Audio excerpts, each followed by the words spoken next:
Well, welcome to CCHF Talk. In this series, you get to meet some of our strategic partners who are people and organizations that help us do what we do efficiently and effectively, but most importantly, faithfully. Today, it's my joy to introduce you to Alyssa Vasquez, who is the president and CEO of Cultured Enuf, a consulting and education group that helps organizations like ours do a better job at reflecting Christ in the areas of diversity and inclusion. Alyssa, thanks for joining us at the end of a long day. I appreciate your making time for us today. Thanks for having me, Steve. I'm excited Yeah. to have a chat with you this evening. Our relationship started, I don't know, maybe 4 or 5 years ago, maybe longer than that. I'm not sure. But you guys came and did a workshop at CCHF because you all were working with one of the CCHF clinics, and they said, hey, we need to have these guys come and we want to share what's going on in our organization, how they've helped us. And it was so practical and so helpful. And at that time, J.L. Chambers was part of the organization, and he's gone on into academia now, but I guess, right? Yep. Yeah. Executive Vice President at Lancaster Bible College. Yeah. So he and I became friends, and honestly, I have recognized my need for just having some folks that understand this world better to sort of counsel me on how to be more, I guess, more Christ-like in just in the way that I relate to people and the way that we make sure that we have diversity in the body of Christ, because that's what the body of Christ is. It's diversity. And so share a little bit about what Cultured Enuf does with organizations like ours. Absolutely.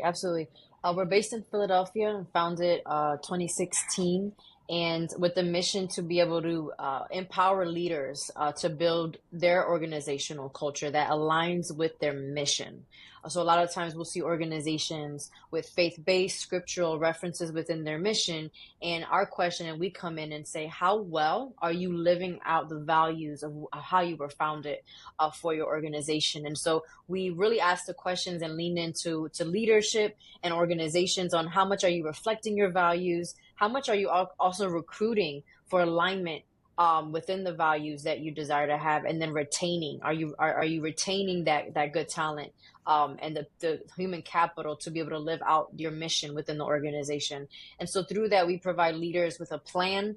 We set them up with training as well as strategic planning, so they don't feel like they're doing it on their own. And we walk them alongside the journey to be able to really build missional alignment from every level of the organization, so that you're ensuring that every person is really living out truly the mission in which the organization was created to do. Yeah. And how did you get involved in all this? I started off as an intern. It was 2018 where JL, if you know anything about him, he's like, let's pick it up and go. So he picked me up. I was living in DC at the time, and we went to do a training for Young Life, if you ever heard of a Christian organization. And we did our first in-person live as psychological safety for students and adolescents and staff for Young Life. And so that was kind of my first exposure to this work. And as a woman of color, I've been in ministry. It has empowered me to be able to have organizations to really match the missional alignment and be culturally competent while doing it. Yeah, that's great. So, if you don't mind, what is your ethnicity? Yes, I am Puerto Rican. Yeah. Yep, Puerto Rican.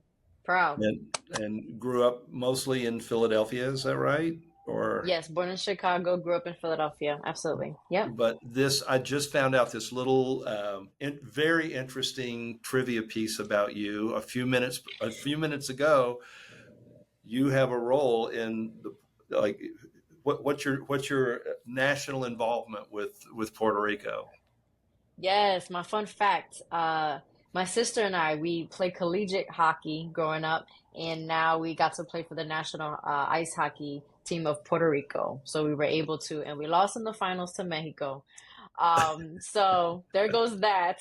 But incredible experience representing a country, and being able to be Latinas on the ice playing was a surreal experience, to say the least. Okay, so that is that makes you one of the most unique people I've ever met. I love that Right, about you. right. I think that's great, and it explains a lot.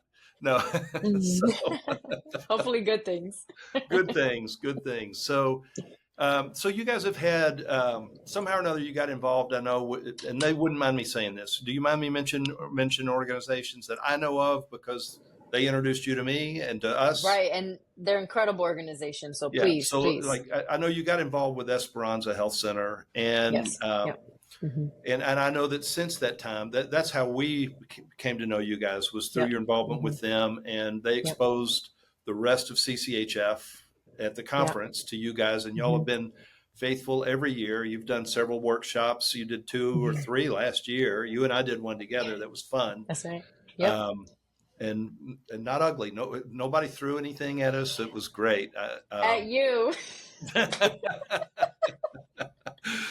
Yeah.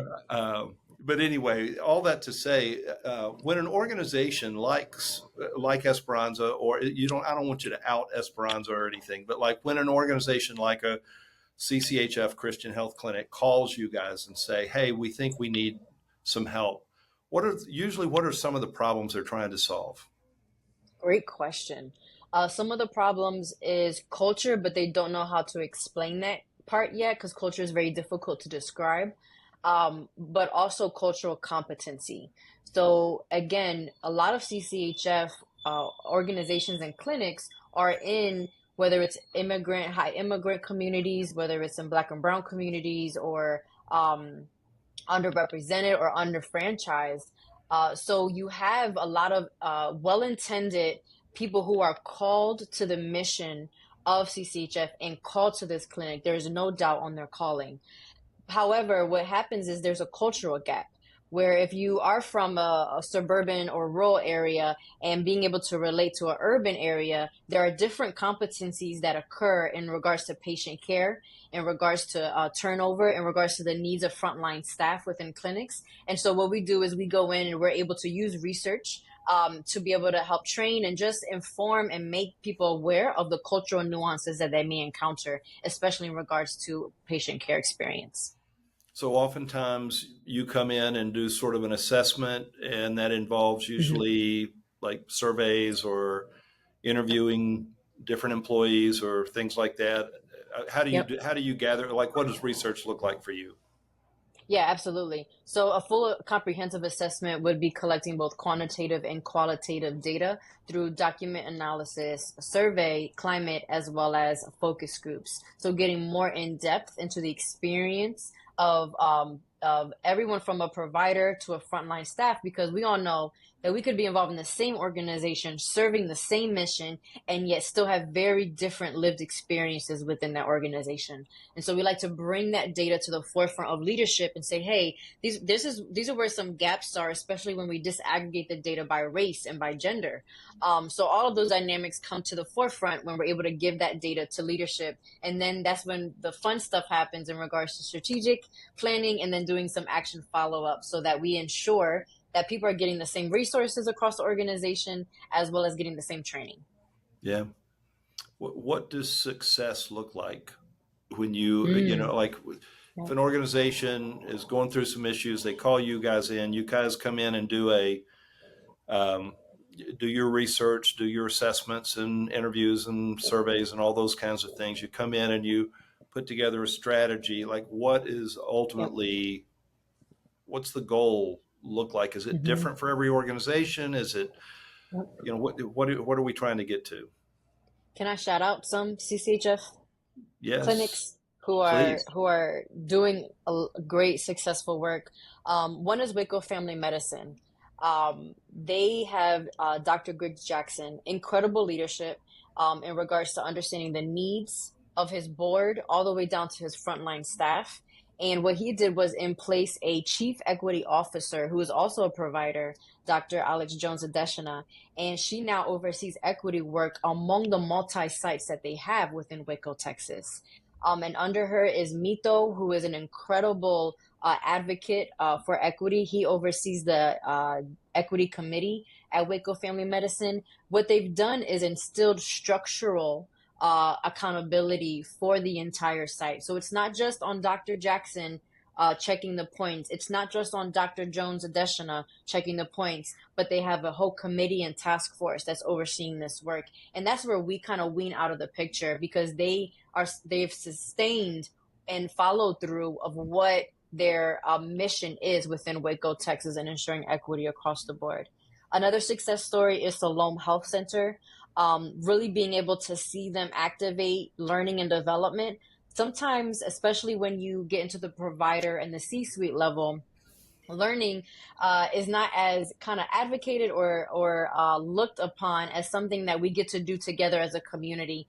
And what they've done was they activated the e-learning platform at Enough to be able to say that we want all aspects of learning throughout the health center as well. And they've embedded cultural competency within that to provide resources. And so those are some ways of success that we've seen it done well, where they're, again, it's not just a one-off or one-off training.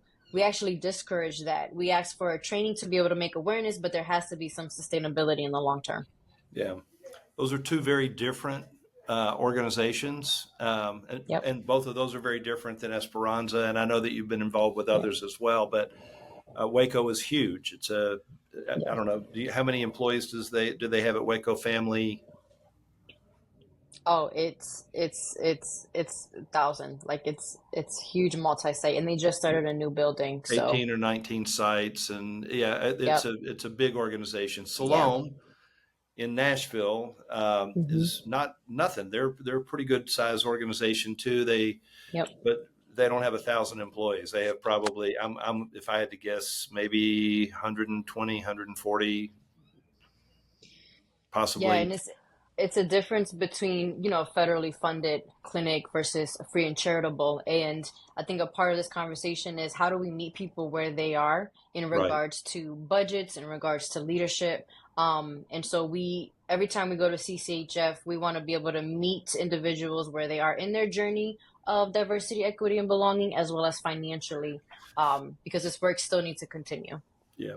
So one of the things that you mentioned when you were talking about your work with Siloam, and I've talked with the guys at Siloam, and I know that they've been thrilled with the way that you guys have been able to help them. And they're a very unique organization too, in that they have they serve a lot of refugees and immigrant populations, and so they hire from that group as well. And so that has led to just a deep need for them to not just make assumptions, but to just really explore how can we make sure that we are appreciating the way that God made and gifted the people that have come to be part of our team.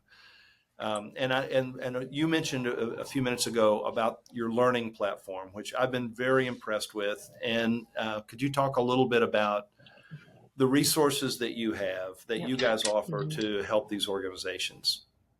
Absolutely. There are over 200 modules and topics within the EdEnuf platform that one, as a leader or as a manager, it would be a great resource for you if you are finding yourself with a diverse team or you're finding yourself in a new community serving.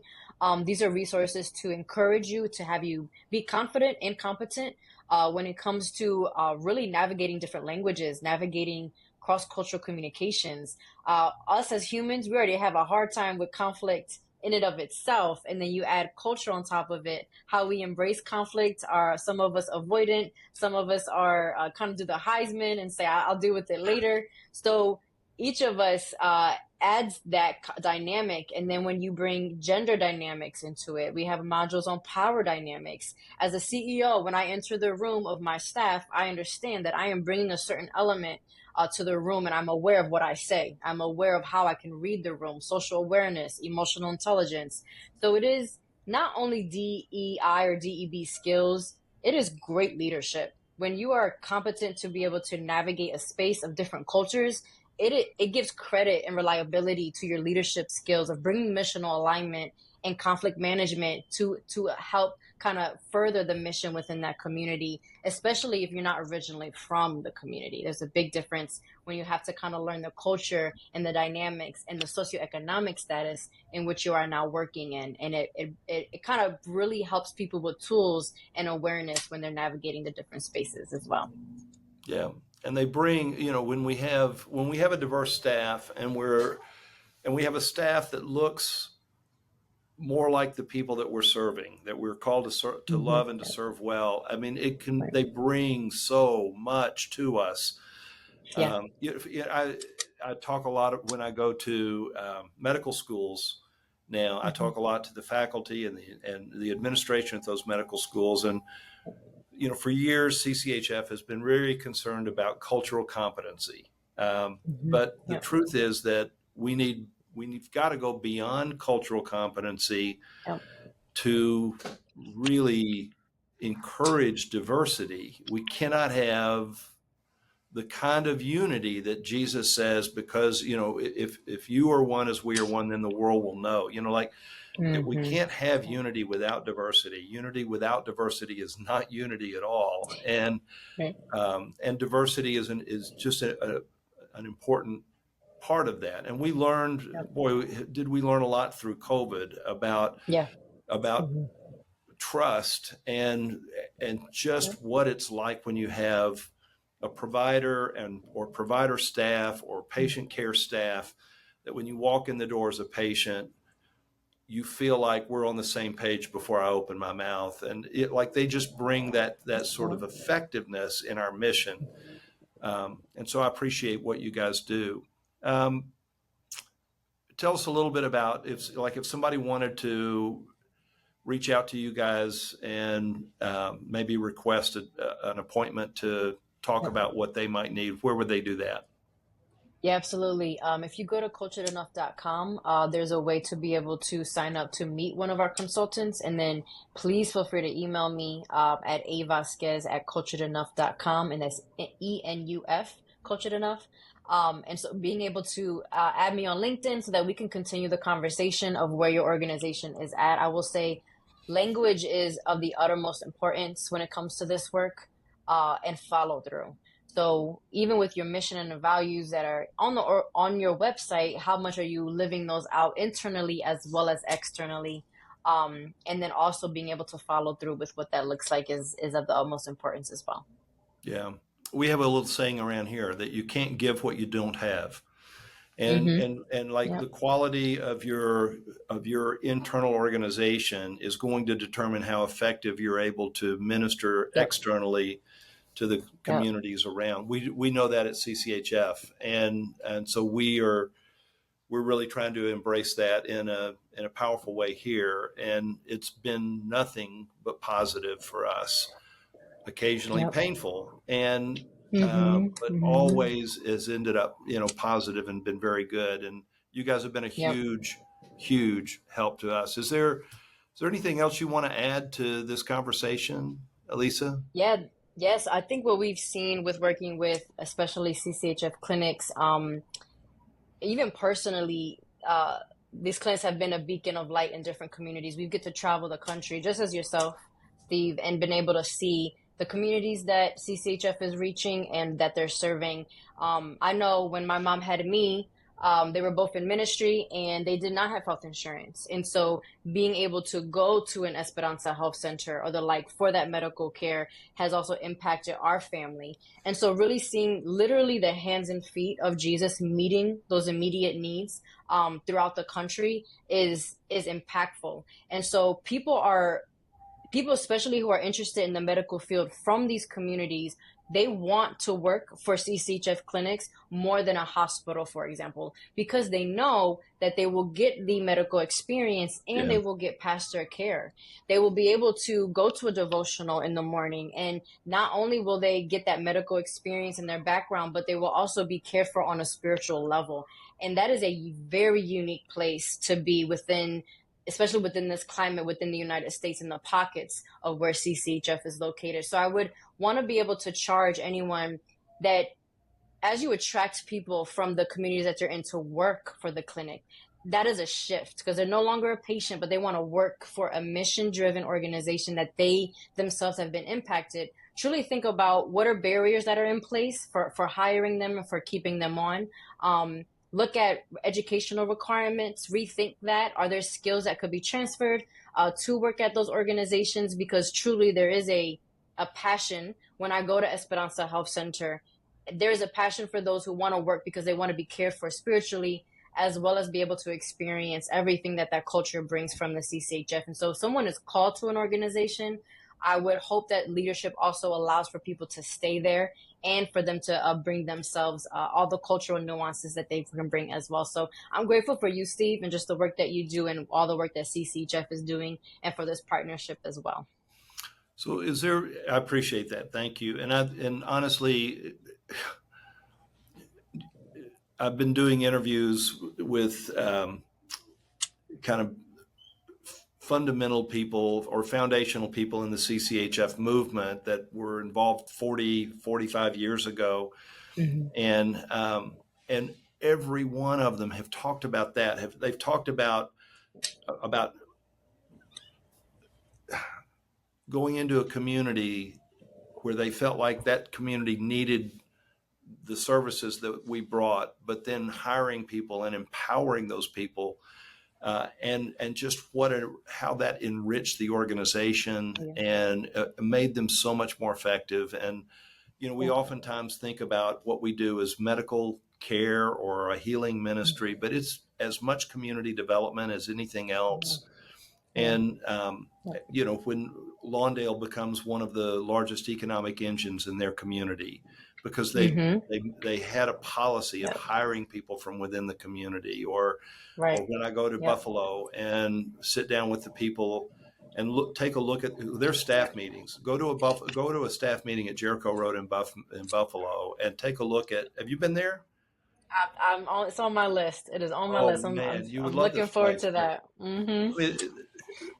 The number of people from different countries that make up their staff, it is a picture of heaven, and it really is. And there's worship, and there's there's prayer, and they're in it for the same reason. It's beautiful. It's a beautiful thing. So you help us get there, and I appreciate that. You've been a huge help to me personally, and a big help to CCHF across the board.